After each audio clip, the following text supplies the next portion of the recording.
Okay, we're going to start within the next 30 seconds. So, and we'll wait for people to join in.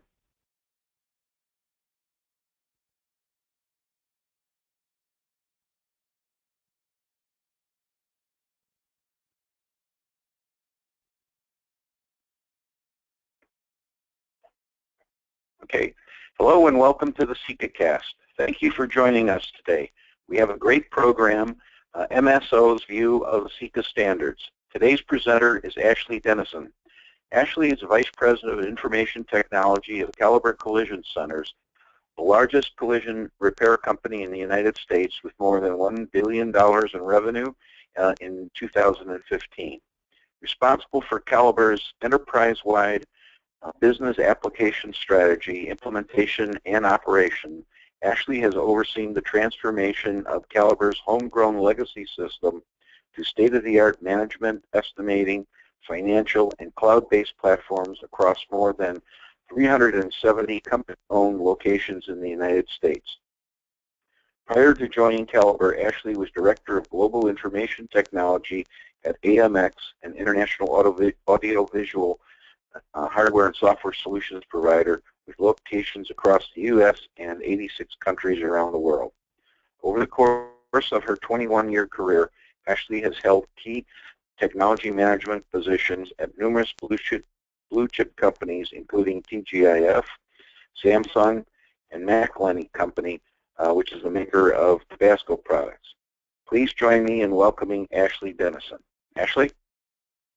Hi. Thank you, Fred. Every time I hear that bio being read, I always think we have a great marketing department. Makes me sound maybe somebody I'm not, but just a little bit about who I am versus just some resume type thing. Like I said, Ashley Dennison, the VP of Information Technology at Caliber Collision. I'm relatively new to the industry. I've been with Caliber for 4 years, and this is my first collision repair company. It has been a phenomenal 4 years. Of all the companies that I have worked, this by far is the best place with the best people. I have the most fun I've ever had at work, and so that would makes it great to work at Caliber. We'll talk a little bit about Caliber, and then we'll get right into the presentation. As Fred said, Caliber is now over $1 billion in revenue, and we have over 370 locations in about 13 states and growing. One of the key things about Caliber, and the reason I enjoy working at Caliber, is we have a very defined purpose, vision, and mission. The posters that you see on the screen are posted in every location that we have, as well as throughout our corporate office. So we never forget who we are and what we're here to do. Our CEO, Steve Grimshaw, always makes the comment that we're a service company and we just happen to fix cars. And we should never lose sight of it is about the customer and serving that customer. And so our purpose here at Caliber, and we say it a lot, is to restore our customers to the rhythm of their lives. And being in IT, we feel like we have to be that enabler of that purpose within our centers. We're not in there, we aren't the ones fixing cars, but they're using our systems to get that done. And so what we feel like as the technology department, what we have to do on a day-to-day basis is we must be that enabler. We have to put technology out there that allows the centers to do what they do best, and that's to fix cars and make customers happy and get them back on the road with as little stress as possible, as well as maintaining great client relationships.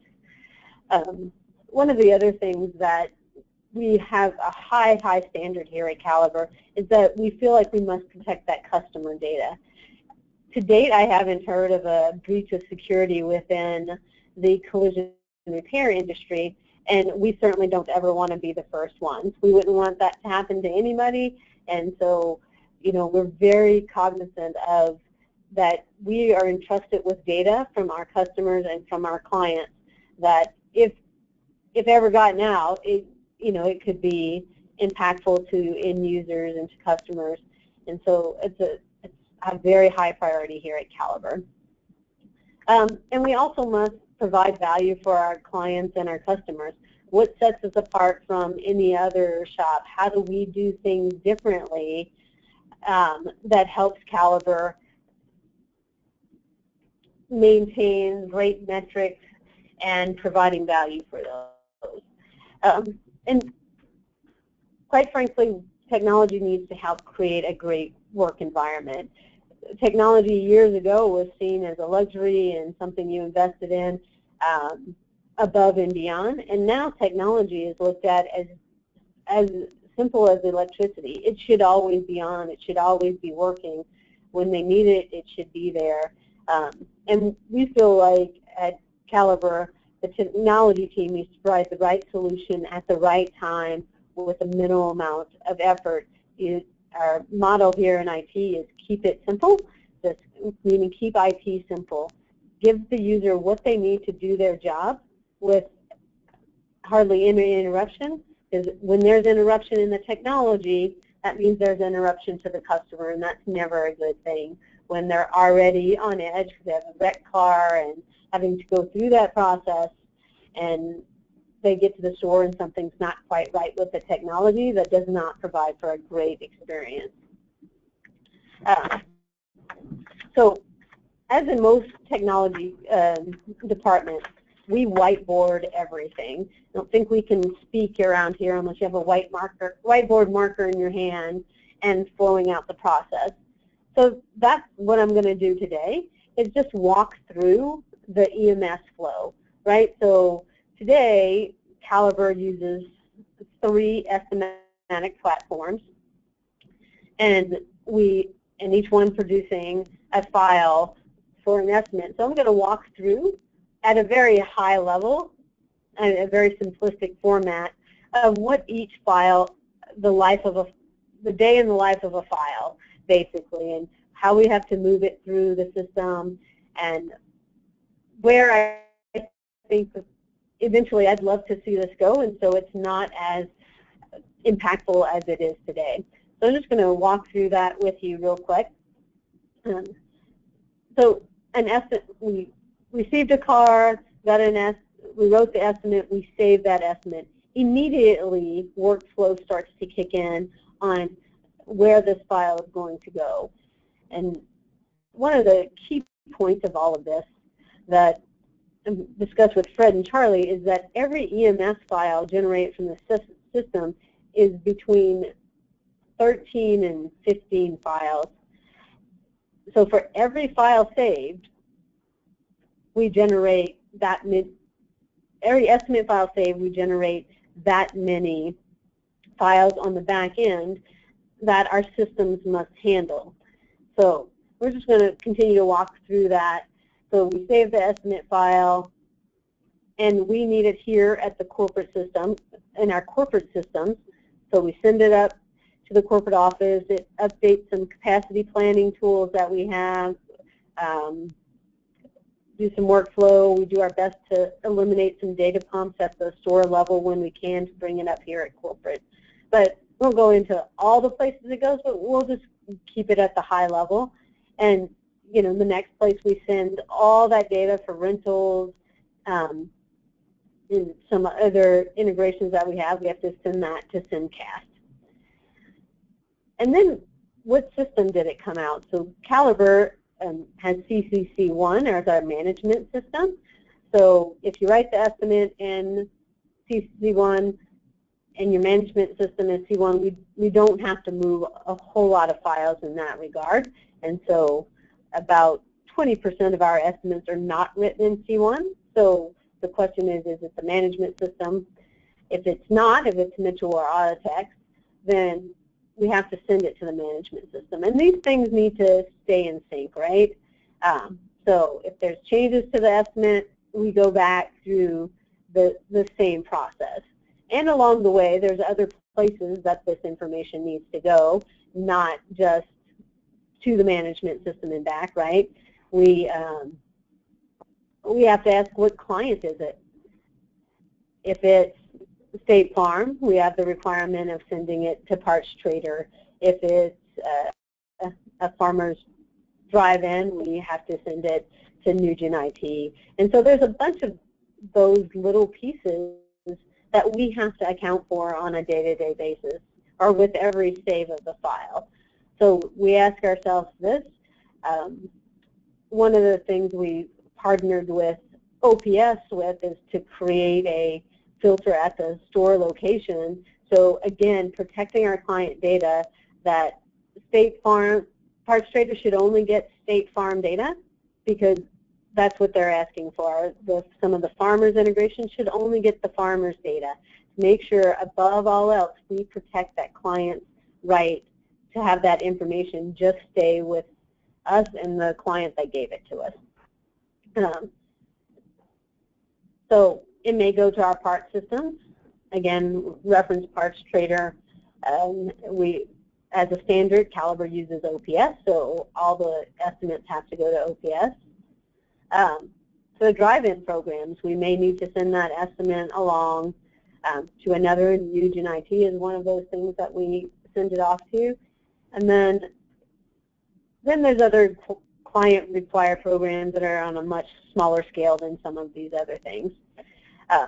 So this is, again, at a very high level, some of the things that we do with estimates. And the point today is how many files that we have to move.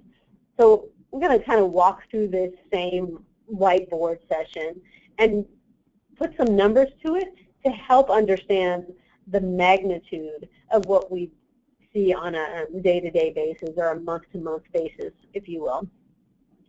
So the assumption that I've made in all of this, and purely just estimates, I said if I'm using a 40,000 estimate per month assumption, and each estimate will require at least one change. So they save it more than one time.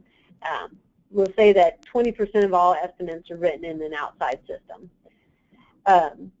So if we start doing that, right, the estimate files saved into the corporate systems, in 1 month we will move 1.2 million files. And again, remember, it's the 40,000 estimates with the 15 files attached to every estimate as it flows through the process. So when you click save, it generates those files, and we have to move all 15 files every time, right, to make sure that we get all the information, everything matches throughout the system. So we send it to the corporate systems, it lands there, then we have to deal with it again, we send that information on to CIECAst. So we're already at 2.4 million files that we have moved over the course of a month. And then if we write that in Mitchell or Autotext, now we've got to send it to our management system so that we can create the repair order and we can begin the repair on that. If we assume that there's some changes to it, I put in a number of 24,000. So again, then it has to kind of go back through the systems, right? So seeing the pattern of these files continually to move. And then once we decide what client it is, and it has to go to either our OPS or Parts Trader, maybe that's another 600,000 files a month. And then the drive-in programs, not nearly as much, but there's maybe 6,000 files that we move a month. And then, again, a few client-required programs where we send some estimate information to them. I put that at a real low level of 1% of client-provided programs. So when you add all of this together, in 1 month's time, you come out with 3.1 million files that we have moved within Caliber in 1 month's time. And as you can imagine, any break point in there stops work. So if you can't get the file, if for whatever reason the file is locked, or they lose, the center employee loses his mapping on his network drives, or whatever those things that go bump in the night, which we have a lot of, this whole process stops, right? They can't get the car, they can't order the parts because they can't get the estimate to C1, or couldn't get the estimate to Parts Trader, so now they can't order the parts that they need, and we're adding cycle time along the way because we're moving so many files. I don't have the numbers right in front of me, but one of the things that's from the help desk, when you ask our team, they will say this is one of our #1 issues, is EMSing files everywhere.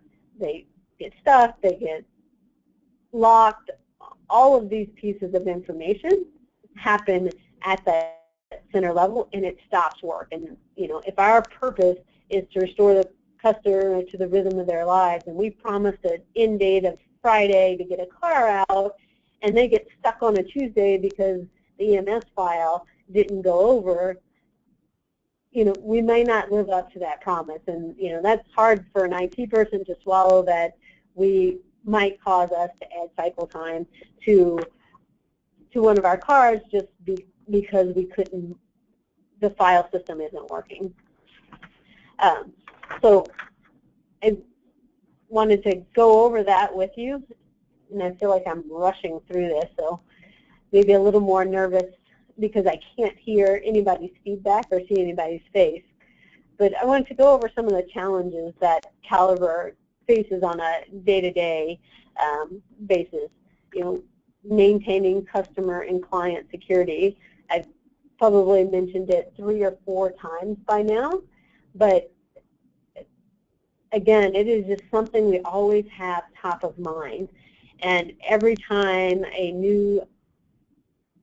something new comes in from a client that says, hey, put a data pump here or on your local machines, we have to make sure we understand that we can't give data to that client that didn't come from that client. So we have to filter it, make sure it goes okay. So now we're putting it through a filtering process, because we as Caliber feel responsible and are responsible for that data only being in the hands of the approved information providers for the client. Another challenge is just simply managing the number of work files. 3.1 million is a very low estimate. I think I presented this in September, and as we have grown, obviously that number would grow. But managing through, it introduces inherent risk that something is going to fail when you're constantly moving all these work files around. And you have so many end users touching these.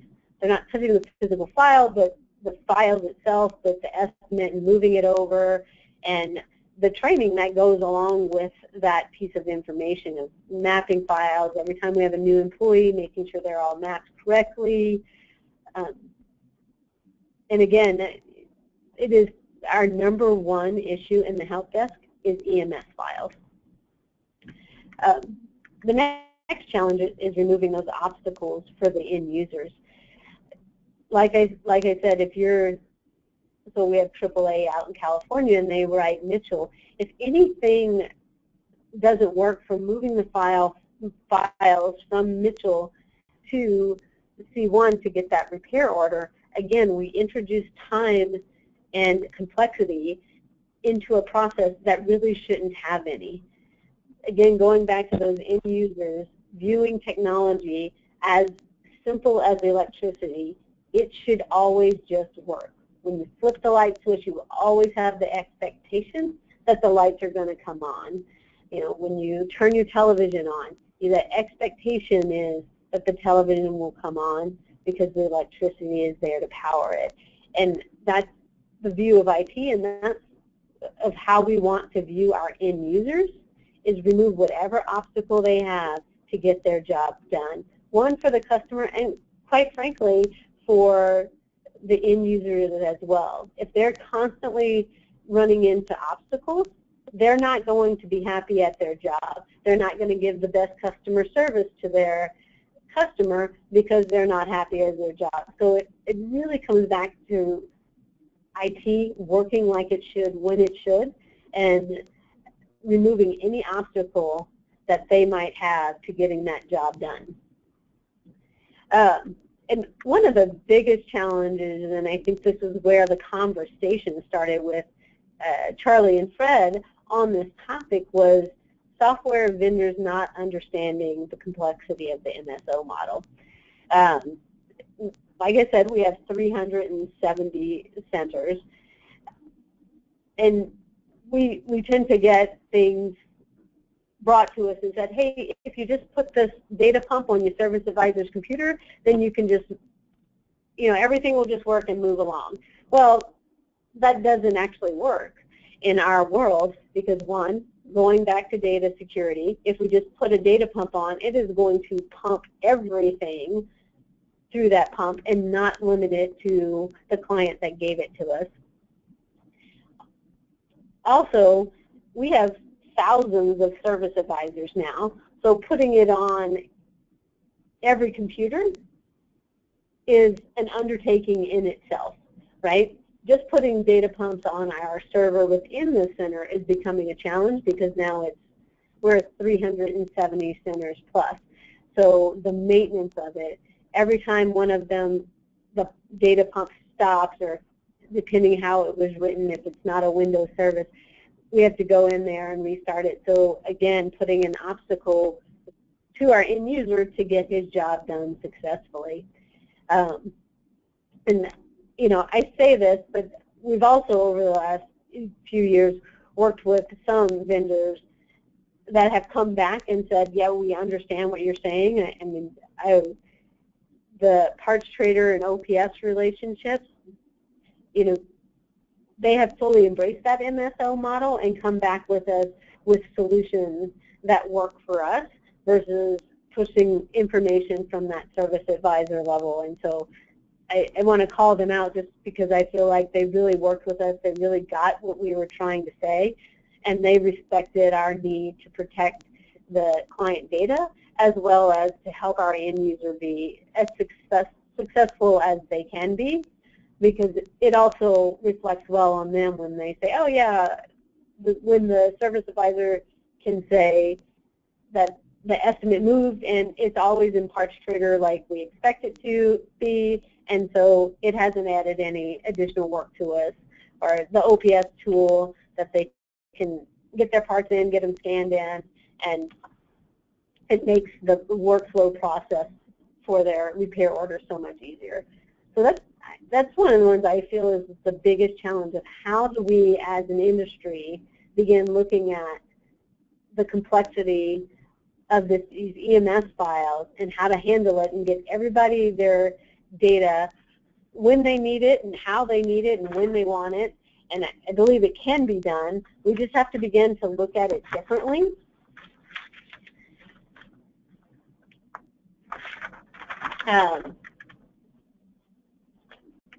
So, and when I say differently, I mean, look, we have the standard out here with the BMS file, and some of the management systems are using the BMS files to get the RO data out. We use CCC1, and we are able to pull that information through the BMS and do warehousing, and we're able to push information out to our end users. It also allowed us to add a second management system when we bought a large MSO out there and needed to get them up and running. They were able to kind of stay on their same platform for a little while we integrated the data, and Caliber was able to be able to see everything they needed at a high level and not have two different systems. So I definitely see that we're moving in the right direction, but we need and but how do we get from it just being the RO data to it being the estimate files that we can talk in between the systems? Again, CCC1 is using now the BMS messaging for estimate data, and we're going to be pulling that into our warehouse, and that's going to open up a world of opportunity for us as we begin to implement that with them. But again, how do we, as an industry, begin to change the EMS to the BMS standard? So just in my opinion and how we work at Caliber and what we could do, some of our ideal states is use the BMS formatting for all message types. So reduce the EMS files from 15 files to 1. So that reduces on that 40,000 estimate month, that would reduce our 3.1 million files to maybe 200,000 files that we deal with. And as each of the MSOs grow, that is a huge reduction in time and effort. And again, from an end user perspective, the little breakpoint along the process that introduces risk and time. And I know this last one sounds very very simple, and maybe it's a huge idea, but getting the software vendors to simplify their solutions using BMS. Quite frankly, it's fine for me to talk about it. It is, great for OPS to work with what they have, but unless Mitchell, Autotex, and CIECA look at this to simplify it, we are going to continue to grow this problem. The cloud, every one of them has a cloud technology today, but yet we still depending on local data pumps and moving files within file systems and on network shares to accomplish our jobs. And quite frankly, that's just old technology. I'm not sure how to go about getting these companies to work together, but if we don't, as each one of us grows, even the individual shops moving these stores or these things around. So if there's a way I can reach out to people and begin to start having this conversation, and how do we move this stuff in using web services, cloud technologies, all of those pieces that are out there in the marketplace to be utilized. I'm all for it. I want to jump in anytime I can help. But I probably just rushed through this presentation. That was supposed to last about 45 minutes. But I just wanted to show what we talked about with Charlie and Fred, of what we see on a day-to-day basis at that MSO level, and how we can begin to change things from moving it from the EMS to BMS. And this is just a little snapshot into Caliber's world on a day-to-day basis. Appreciate your time. If you have any questions, I think Fred said you could type them in. I know I was really fast and probably spoke way too many words per minute. I was a little nervous, but I appreciate your time and listening to us today. And if you have any ideas on how we can make this better or how we can take some steps forward in the industry, would love to hear them, love to be on that team, love to begin to have that conversation with CCC1, Autotex, and Mitchell of how we can make this a better work environment for everybody, but especially reducing time to get our cars fixed to the customers and delivering on those metrics to the clients is our #1 concern here. Well, thank you very much, Ashley. Thank you for sharing your expertise with us. I'm sure that everyone on the call really enjoyed your presentation. That concludes today's CIECAcast. Thank you, the audience, for joining us. As always, a video of today's presentation will be available on the CIECA website within 48 hours. To everyone out there, have a great day. Thank you.